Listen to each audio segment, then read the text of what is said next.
Okay guys, so here we are, and I wanted to kind of give you a tour of the front part of the food forest just so you'll kind of have an idea of what we have, where, and how it all is going to work together. So come on in.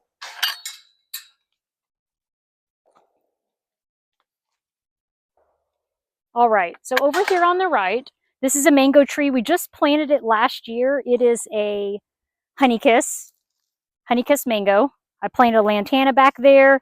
There is a passion vine in the back, planted some pineapples here. There is one line of drip irrigation running through the bottom here.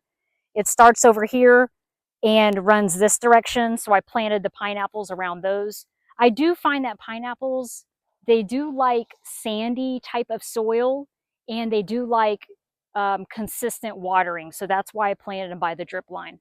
Over here we've got a lacatan banana, and that is a pomegranate.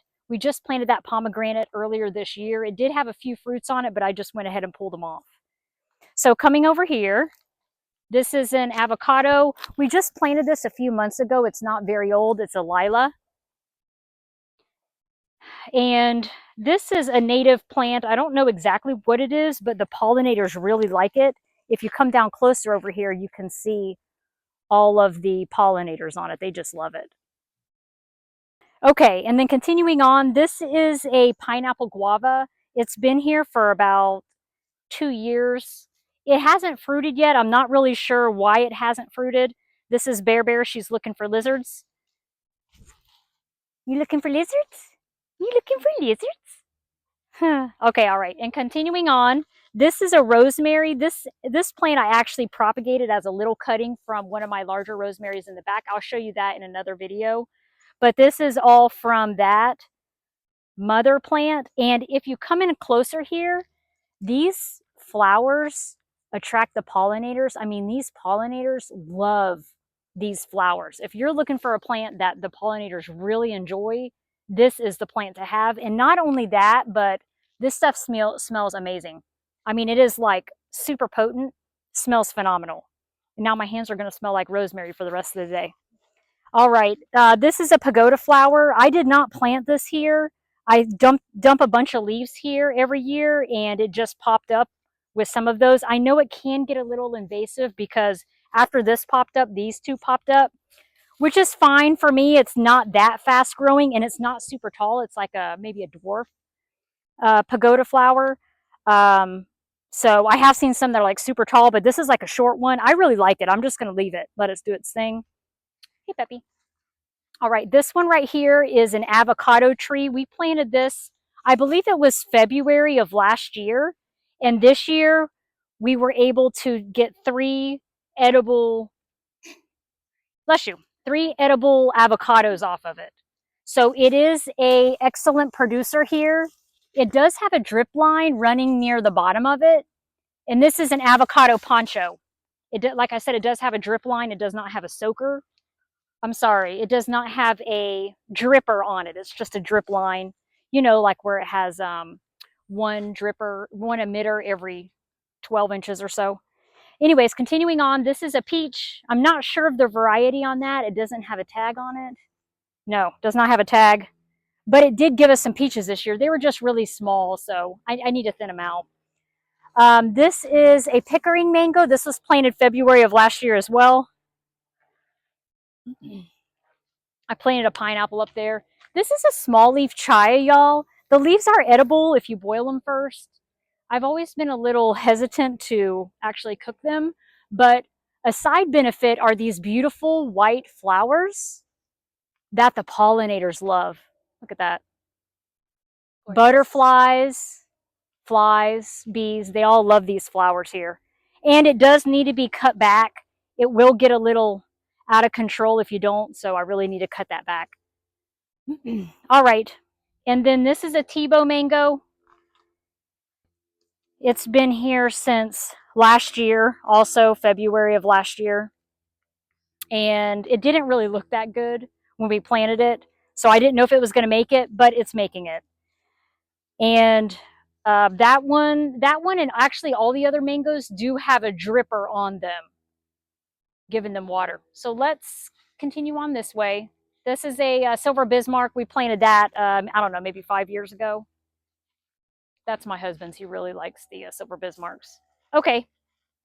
And then this is a purple salvia. Y'all, this plant is not anything special, but the pollinators love this thing. If you can get in closer there, you can see the bees just going from flower to flower.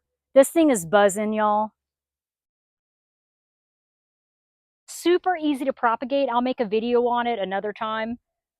Ultra easy to propagate, nothing special. If it gets a little lanky or out of control, you just cut it back. Like I did right up here. I just cut this back because it was just getting to be too much. All right, we can come down this way. This is a Calamandan orange. It does produce lots of oranges. It does do really good here, but I haven't really found a use for them, so I don't really think that this plant is that purposeful or useful, but maybe there is. Put a note in the comments if there's something you use this Calamandan for. Put it in the comments, because I'd love to use this plant, but I can't figure out what to actually use it for. All right, over here we've got an avocado. It's a fantastic, I believe. No, I'm sorry. It's a Joey. It's a Joey avocado, and it was kind of hidden below this purple salvia there, so I cut it back, and now it can actually grow because it needs sunlight to grow, y'all.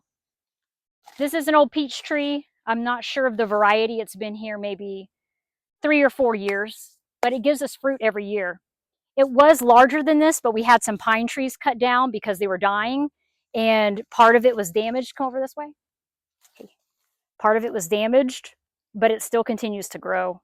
It doesn't look fantastic, but it is still growing. All right, and come on down this way. This is a white orchid tree. We cut it back a couple of months ago, and it's still pretty wild growing. I know we're going to have to cut it again. This is an African blue basil. I propagated it from the big basil in the back. Pollinators love this one too. All right, and if you'll shift over this way, this is a Kerry mango. We planted this last year sometime. This plant we found really likes a lot of water. So we give it a lot of water frequently. And it's doing really good. It was not this big when we planted it. This is a Kerry.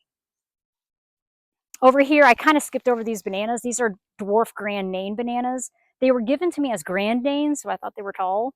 But in reality, they're not very tall at all, and it's actually the dwarf variety. All right, coming down over here, we've got another peach back there. I don't know the variety of it. This is an avocado here we planted not too long ago, a couple of months maybe. And this is a poncho. Coming down over here.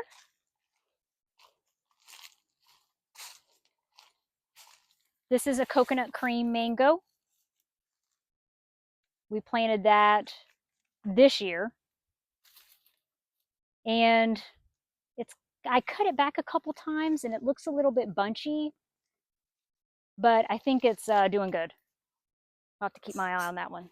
All right, and then over here we've got some ice cream bananas, ice cream banana, ice cream. This is well, actually these are tall Namois, also known as ice cream. So tall Namois. This is a dwarf Namois. It is a shorter variety. And the fruit tastes pretty much the same.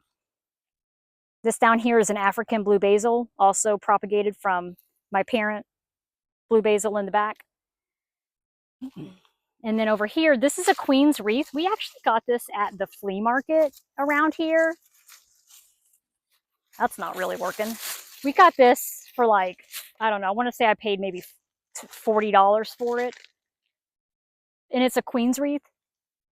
It does have pretty purple flowers on it. Not right now. It seems like it's growing really good. I don't see any flower buds on it. All right, continuing on. This fruit cocktail. It did have some fruits on it when we planted it, but we just went ahead and pulled them off. That banana over here, this is a dwarf Namois or dwarf ice cream. This is a regular Namois, a tall. This is a Kandarian banana. I just planted that earlier this year. And then we've got Peruvian apple cactus down here. It's had one bloom on it. That has since fallen off. I missed it when it was blooming. I only saw it after it had closed up. This is a pom-pom tree. My daughter gave me this for Christmas one year, I believe. It's been here maybe 2, 3 years. Never fruited yet, so it probably just needs to get a little bit more mature. And then over here, we've just got some old crepe myrtles we planted a long time ago. Seminole pumpkin running through the bottom here. And then we've got a stand of Zabrina bananas right there. All right, we'll continue on over here. And here we are, we're back at the front gate.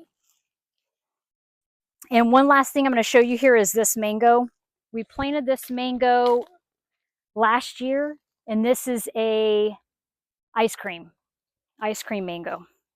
And this plant that looks a little wild right beside it is, I believe it's called a bush pea, or sweet pea bush, I believe it's called, but it has beautiful pink and purple flowers. It's not blooming right now, but it's getting ready. I do see some buds starting to form on the end of the leaves here, which is really pretty, but I think I might have planted it too close to that mango. So I'm going to have to keep this trimmed up until that mango gets big enough. I don't want this plant to overcrowd this one. So, all right, y'all, that'll conclude the video for today. And then I do have some other parts in the back I'm going to show you on other tours, but this will be just the front food forest that I wanted to show you. See ya.